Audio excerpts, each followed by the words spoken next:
Hello bachcho, let's see this question.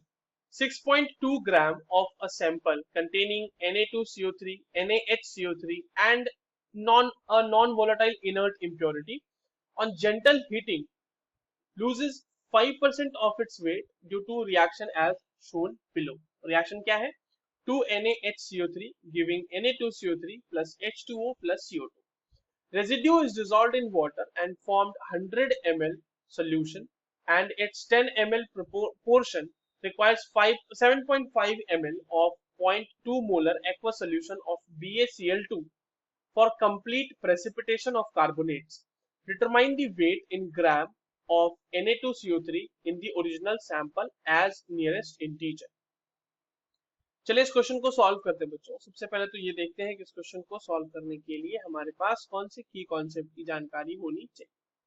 देखो ये जो सवाल है ये स्टोइचियोमेट्री के ऊपर बेस्ड है और स्टोइचियोमेट्री से रिलेटेड कैलकुलेशन से हमें इसमें करने हैं। आइए सॉल्व करते हैं क्वेश्चन को।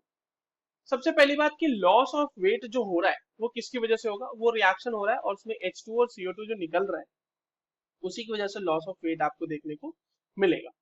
तो लॉस ऑफ वेट कितना हो रहा है बच्चों? देखिए तो loss of weight due to heating कितने का वेट लॉस हो रहा है? तो ड्यू टू हीटिंग जो वेट लॉस है वो 5% है, यानी कि 6.2 का 5%। 6.2 मल्टीप्लाइड बाय 5 डिवाइडेड बाय 100 यानी कि 0.31 ग्राम का लॉस हुआ है। अब रिएक्शन क्या है बच्चों? हमारे पास रिएक्शन है 2NaHCO3 giving Na2CO3 plus CO2 plus H2, यही रिएक्शन है हमारे पास। अब एक बात समझना कि अगर आपने 2 मोल्स NaHCO3 लिए हुए तो वहां से आपका 1 मोल CO2 लॉस होगा और 1 मोल H2O का लॉस आपको देखने को मिलेगा।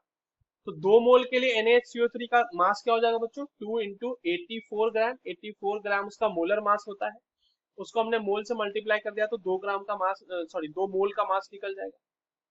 सिमिलरली 1 मोल ऑफ CO2 का मास होता है 44 ग्राम और H2O का होता है 18 ग्राम। कहने का मतलब ये है कि आप देखो इन दोनों को जोड़ के कितना आता है, ये इन दोनों को जोड़ के आता है 62 ग्राम, है ना। कहने का मतलब ये है कि अगर हमारे पास 2 मोल्स NaHCO3 है तो वहां पर से हमें 62 ग्राम लॉस देखने को मिलेगा। 62 ग्राम लॉस ड्यू टू हीटिंग, है ना। इसका मतलब ये आप इसको उल्टा भी लिख सकते हैं बच्चों कि अगर आपके पास 31 ग्राम का लॉस है तो 31 ग्राम लॉस होने के लिए आपके पास कितना मोल होना चाहिए NaHCO3 का? 1 मोल होना चाहिए। 1 मोल NaHCO3 होना चाहिए और हमारे पास लॉस कितने का है? 0.31 ग्राम।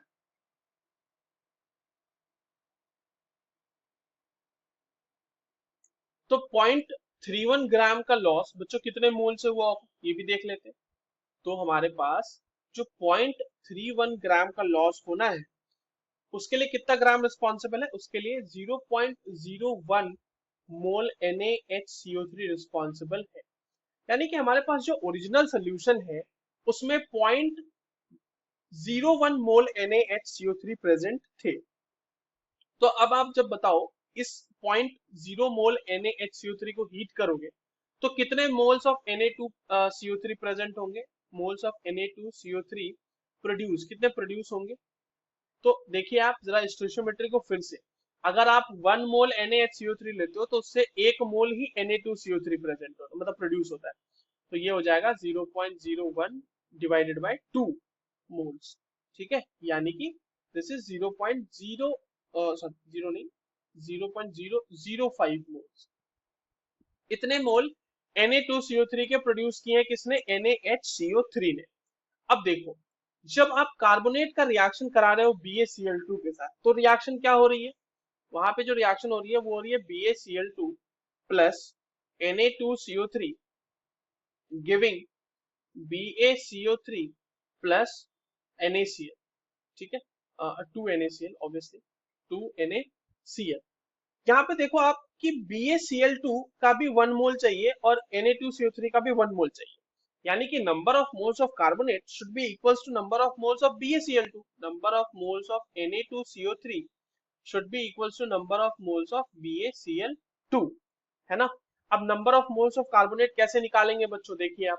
तो number of moles of carbonate के लिए हम क्या करेंगे, इसका 100 ml सोल्यूशन बनाया गया था और उससे लिया गया है 10 ml। तो 10 ml में प्रेजेंट इतना ही नंबर ऑफ मोल्स होगा, number of moles of Na2CO3 divided by 100, जितना वहां से आएगा आपके पास मोलारिटी, उसको हमने वॉल्यूम से मल्टीप्लाई कर दिया तो नंबर ऑफ मोल्स आ गए। और BaCl2 के लिए क्या निकालेंगे हम, देखिए BaCl2 के लिए हो जाएगा 7.5 ml लिया है, मोलारिटी है 0.2, और क्योंकि 7.5 ml है तो उसको हम लोग लीटर में कन्वर्ट करने के लिए 1000 से डिवाइड करेंगे। तो अब यहाँ पर से तो number of moles of Na2CO3 निकालना बहुत ही आसान हो गया ना बच्चों। ये तो कितना हो जाएगा, 7.5 into 0.2 into 100 divided by 10 into 1000, ये वैल्यू आ जाएगी 0.015 मोल्स।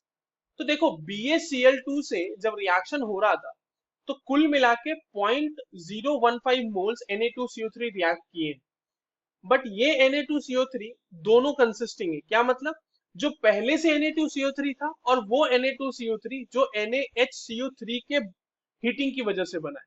तो ओरिजिनल सैंपल में अगर हम Na2CO3 की बात करें जो पहले से था वो कितना था, तो मोल्स ऑफ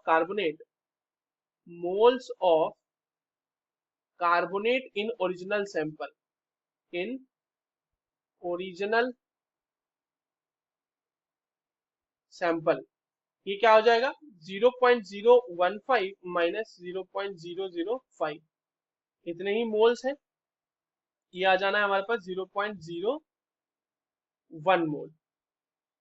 ठीक है, तो मास कितना हो जाएगा बच्चों इसी का तो मास पूछा है ना, mass of Na2CO3 in original sample, ये हो जाएगा 0.01 इंटू 106, जो कि मोलर मास होता है Na2CO3 का, ग्राम में आ जाएगी वैल्यू, ये वैल्यू आ जाएगी आपके पास 1.06 ग्राम। इतना ही ग्राम आपके पास Na2CO3 ओरिजिनल सैंपल में था। तो नियरेस्ट इंटीजर में हमसे पूछा है बच्चों, तो आंसर हो जाएगा 1। So the correct answer is 1। I hope you understood this well. All the very best.